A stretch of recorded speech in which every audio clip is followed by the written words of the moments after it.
দালাল, চিটিংবাজ, ধাপ্পাবাজ, ওর কথা বলতে এসছো? কাকে বলছেন?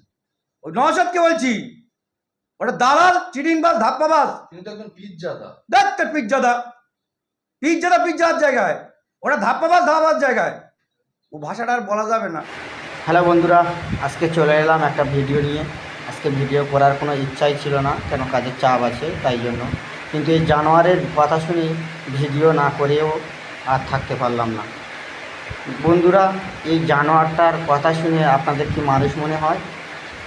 আমি বলবো নওশাদ সিদ্দিকী ভাইজান যেরকমভাবে কথা বলে, যদি বা নওশাদ সিদ্দিকী ভাইজানের ব্যাক রিপোর্ট খারাপ থাকতো বা কোনো ভুল করতো, তার সে অন্যায়ের বিরুদ্ধে কথা বলতে সে ভয় পেত। কেন? সে জানে আমি ও অন্যায় করেছি।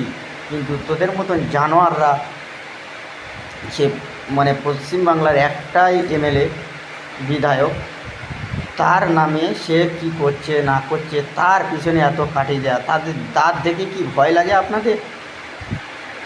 আপনাদের বলা হবে তোদের তুই মিডিয়ার সামনে মিডিয়ার কীভাবে কথা বলছিস, তুই টঙ্কারি করছিস, তুই কত বড়টা জানোয়ার মূর্খু। বাবা মা স্কুলে পড়ায় না, জন্তু জানোয়ার। তুই নওশাদ সিদ্দিকীর নামে এইরকম কথা বলছিস। আপনাদের বলছি, ভিডিওটা ভালো লাগলে কমেন্টে বলে যাবেন এই জানোয়ারের কথাটা কেমন লাগলো।